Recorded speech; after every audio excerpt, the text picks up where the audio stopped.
The dentist's office smelled like mint and sterilized fear. I was scrolling through emails when the nurse called my name, too softly, like she didn't want anyone else to hear it. "Sir, the doctor would like to speak with you, alone." That word clung to the air. When I stepped into the exam room, the overhead light was still on, glaring down on my daughter's empty chair. The dentist stood by the monitor, pale, eyes unfocused. I'd seen that look before, in people who knew something they shouldn't. He didn't meet my eyes when he said it.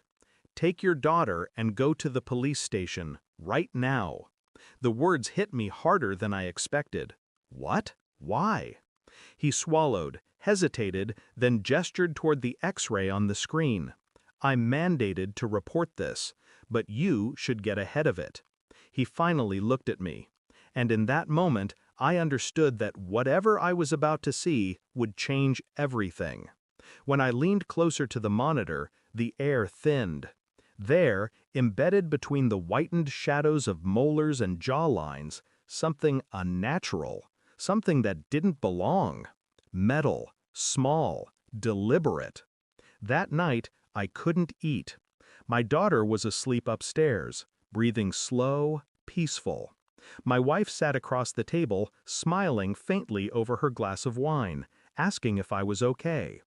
I nodded, but something inside me shifted, quietly, dangerously. The dentist had called again after we left, his voice trembling. "Mr. Harlow, that object in your daughter's jaw, it was implanted. Recently." Implanted. The word kept echoing. I replayed every moment from the past month.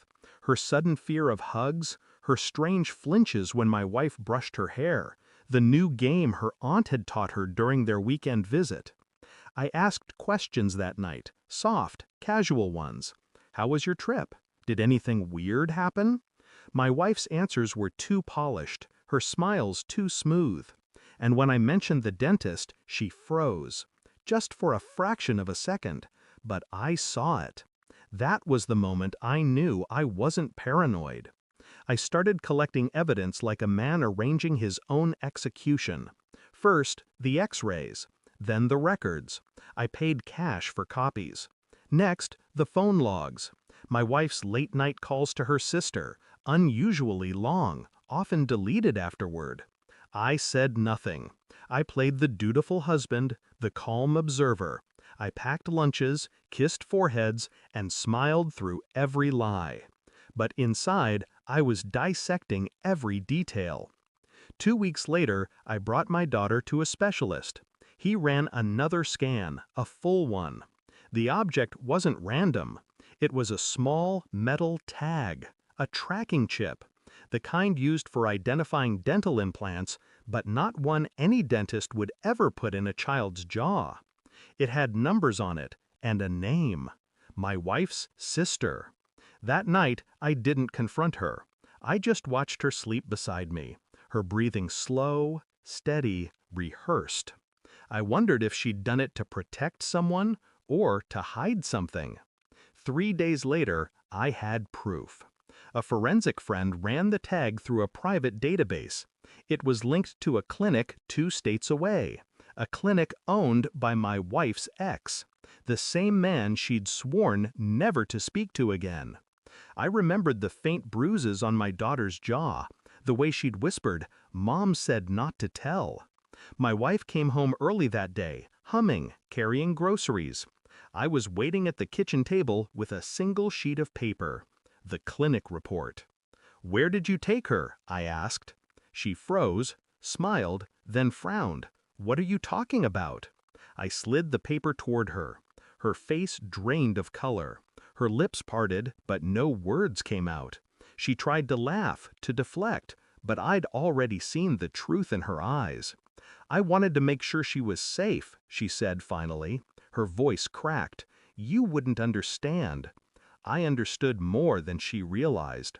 I didn't yell, didn't threaten. I simply told her the facts, that I'd already met with the detective, that the dentist's report was filed, that her sister's involvement was known. She began to cry, pleading, grasping at excuses.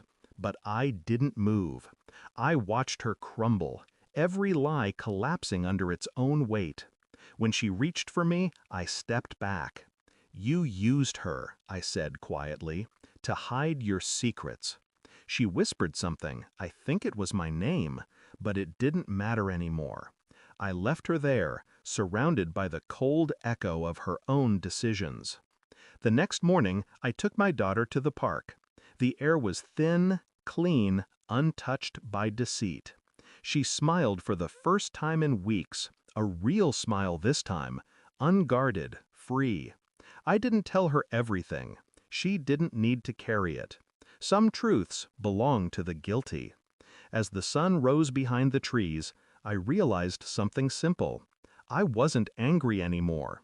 Anger had burned itself out, leaving only clarity. Betrayal, I've learned, isn't about the act. It's about trust being placed in the wrong hands. And once you take it back, they never get it again. I didn't lose a wife that day. I buried an illusion and walked away with the only thing that was ever real. Thanks for watching. Don't forget to like, share, and comment. Subscribe now to Cheating Stories Insight World for more amazing stories.